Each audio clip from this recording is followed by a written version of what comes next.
Математика сабағымызды бастаймыз. 146 сабақ.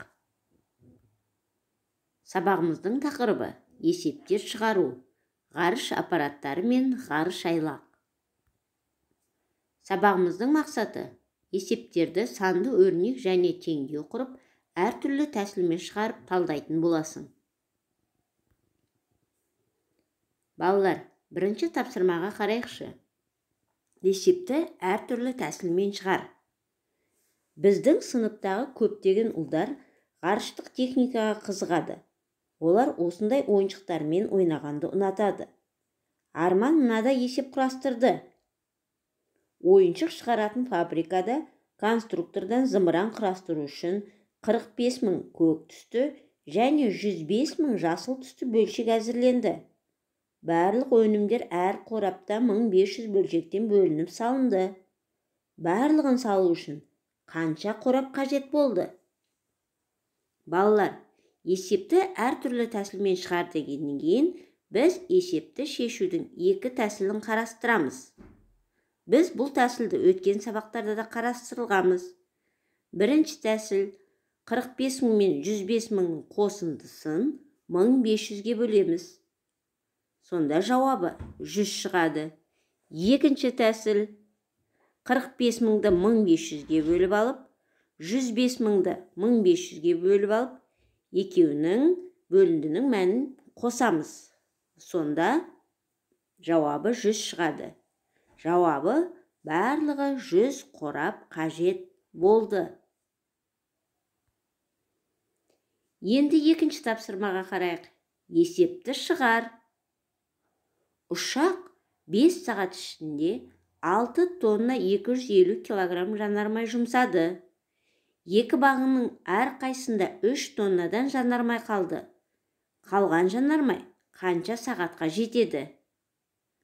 Балалар, есепті шығармас бұрын біз бұл жердегі тонналарды килограммға айналдырып аламыз.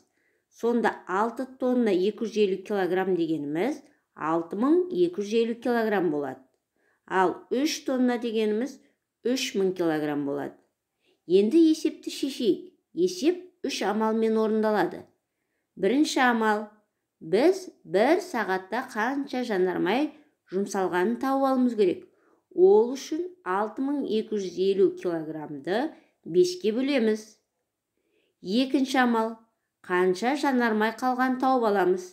Яғни бізде әр қайсында 3 тоннадан 2 бақ қалған. 3000-ды 2-ге көбейтеміз.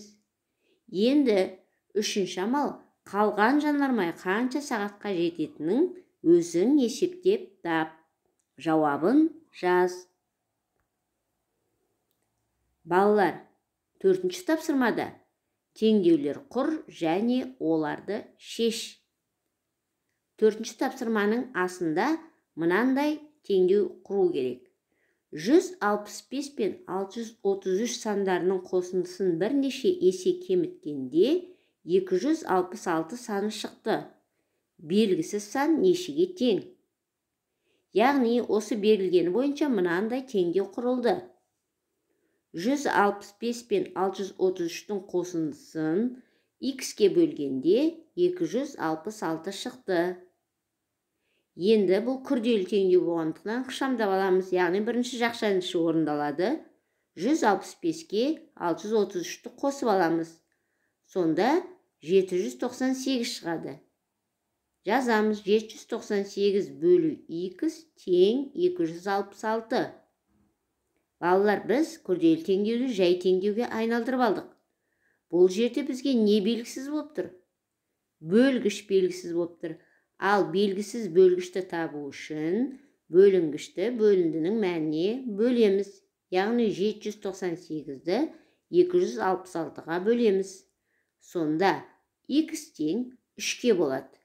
Теңдеуді тексереміз. Осы теңдеудің құрылғанына қарап отырып, төртінші тапсырманың әсі мен бысын орындайсыңдар. Бесінші тапсырмаға қарайық. Есептің сызбасын сыз және оны шығар дейді. Балалар, бұл есеп қозғалысқа арналған. Тыңдаймыз. Ғарыш айлақтағы екі қарау алаңнан туристер мінген жеңіл көлік пен автобус бір уақытта бір-біріне қарама-қарсы бағытта шығып, 3 сағаттан кейін кездесті.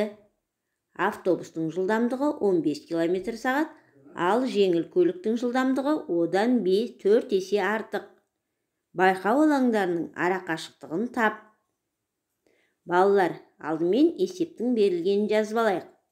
Бізге уақыт берілген, яғни Т тең 3 сағат.